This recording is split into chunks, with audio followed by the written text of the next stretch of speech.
Salut les amis, aujourd'hui on se retrouve pour l'un de mes projets sur l'un de mes véhicules que je vais vous présenter. Un projet surtout esthétique parce que côté mécanique tout va bien. Alors c'est pas sur ce véhicule là, celui-ci je vous le présenterai un peu plus tard d'ailleurs.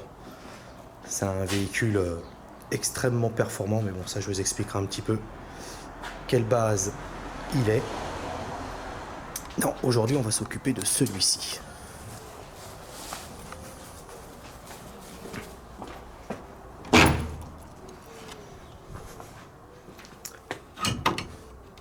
Donc c'est une Mercedes également.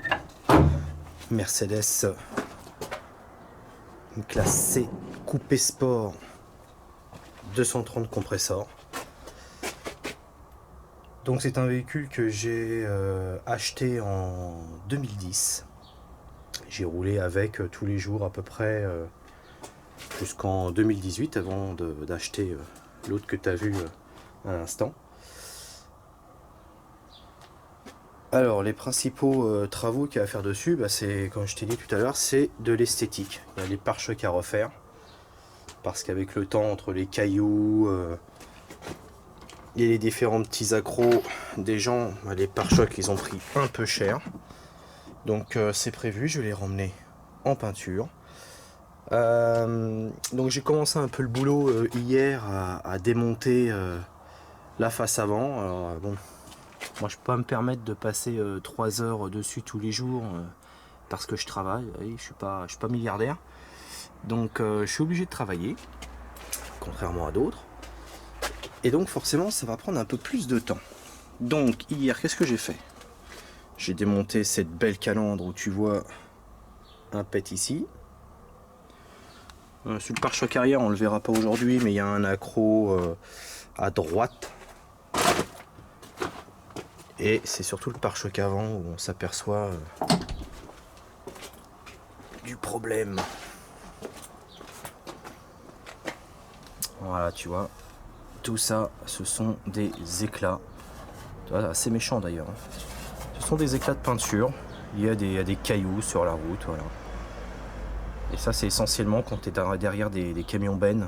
Tu vois les cailloux qui tombent par les portes arrière, qui rebondissent et puis qui viennent te heurter ton pare-choc ou ton pare-brise. Enfin voilà quoi. Donc tu vois, j'ai déjà enlevé le phare, j'ai démonté une partie du pare-choc ici en passant par les passages roues. Alors attends pas de moi que je te fasse un tuto sur comment démonter le pare-choc, machin. Je vais le démonter, puis après je vais rentrer dans les. Je vais te présenter les grandes lignes, quoi. Les astuces. Que tu devines bien que, étant un véhicule de 2002, le pare-choc, c'est pas la première fois qu'il est tombé. Donc, chacun a mis sa sauce. On perd une agrafe, on met un écrou, l'écrou il rouille, après quand tu veux le démonter, c'est la merde, et puis d'un côté t'as un écrou de 8, t'attaques l'autre côté, c'est du 10, enfin bref, voilà. Donc il y a des gens, tu vois, ils ont pas beaucoup le respect de la mécanique, et puis ils font tout et n'importe quoi. Donc à part ça, qu'est-ce que je vais faire? Déjà, hop, je vais mettre la clé. Donc l'éclairage. Tout ce qui est éclairage combiné, module, ça va changer parce que je suis pas trop fan de l'orange. Tu vois, ça c'était bien avant, ça plaît, ça a peut-être plu à certaines personnes. Moi je n'ai jamais aimé cette couleur. Donc ça va dégager, tout ça je vais refaire. Et je vais démonter tous les combinés. De toute façon, je vais te faire une vidéo à chaque fois sur l'évolution du véhicule. Donc l'éclairage va changer. Le multimédia que tu vois ici, alors c'est pas celui d'origine, mais c'est un Dynavin qui a été fait pour ce véhicule. Alors le Dynavin, l'avantage de Dynavin, c'est qu'ils t'en font à peu près pour toutes les marques de véhicules. Ils sont franchement pas mal. Il faut mettre le prix, mais ils sont pas mal. Donc lui, il va dégager.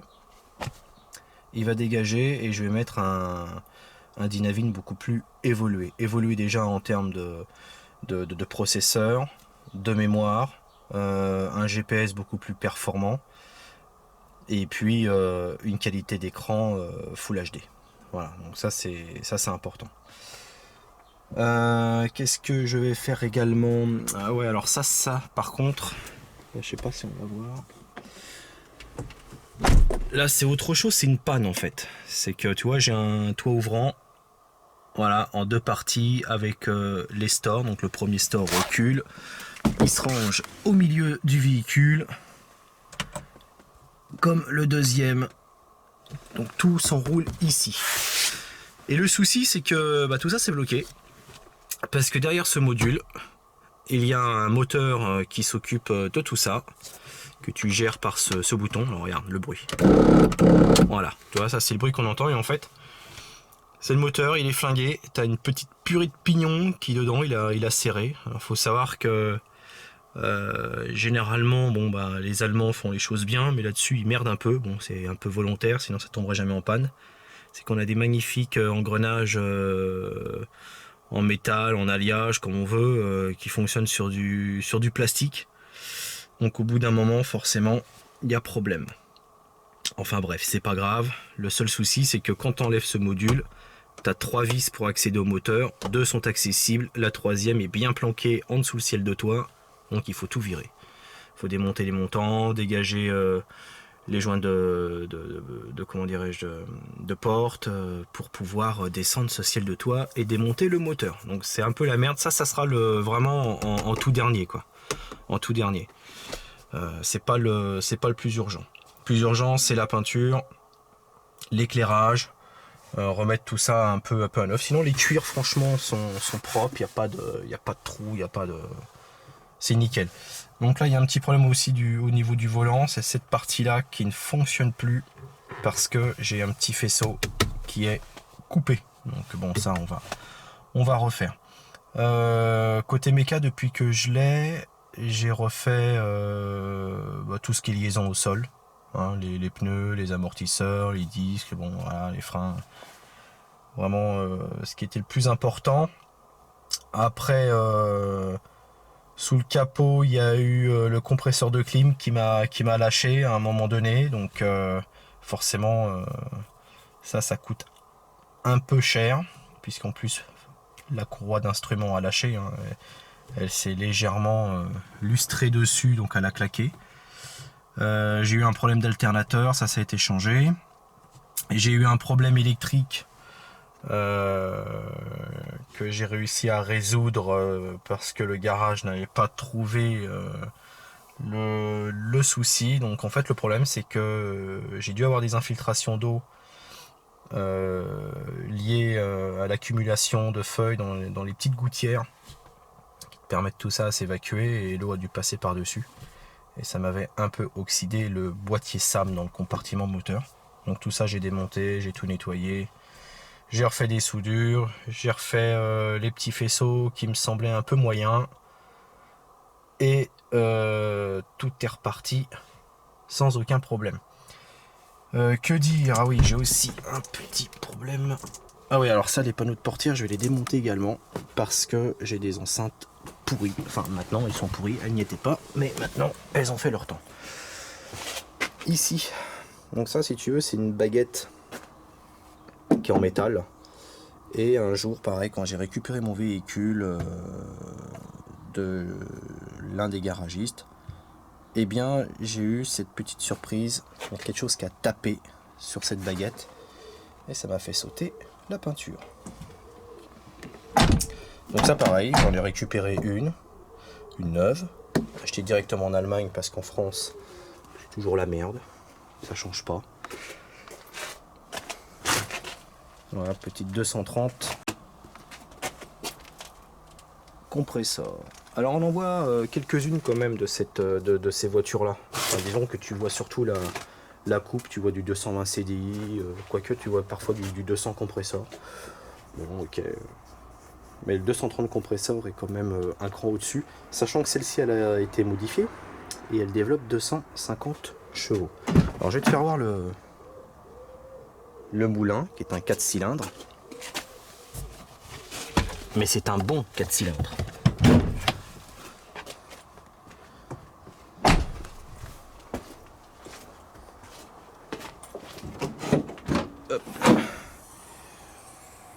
tu vois, comme toute bonne voiture qui se respecte, on a des vérins.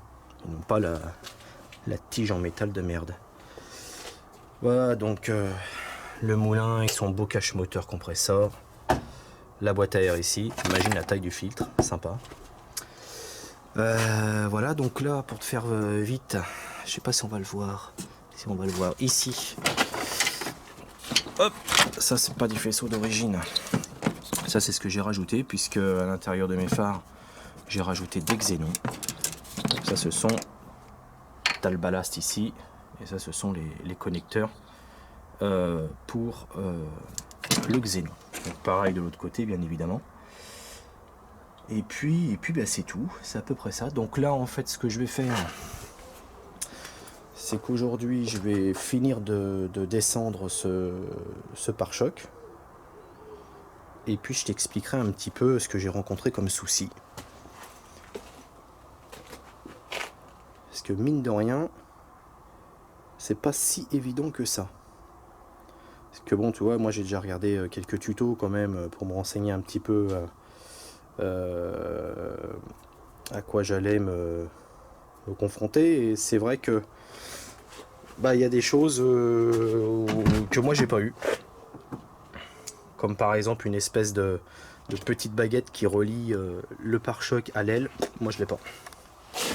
Je l'ai pas. Donc je me suis fait chier, je l'ai cherché, je n'osais pas tirer dessus pour le déboîter. Et en fait si. Voilà, j'ai perdu un peu du temps pour ça. Alors, juste pour te faire voir qu'elle fonctionne. Alors là on va avoir un code panne qui va se mettre parce que forcément il manque un phare. Pour te faire voir qu'elle tourne. Ah tu vois, feu de stationnement avant gauche, contrôle ampoule. Bon, bien évidemment le module est sorti. Voilà. Donc il n'y a pas de souci.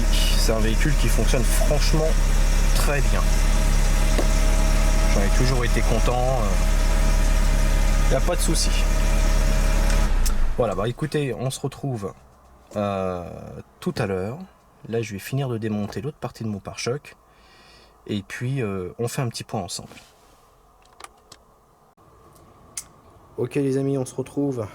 Voilà le pare-choc démonté avec les faisceaux anti-brouillard, avec le connecteur de la sonde de température qui est dans le pare-choc.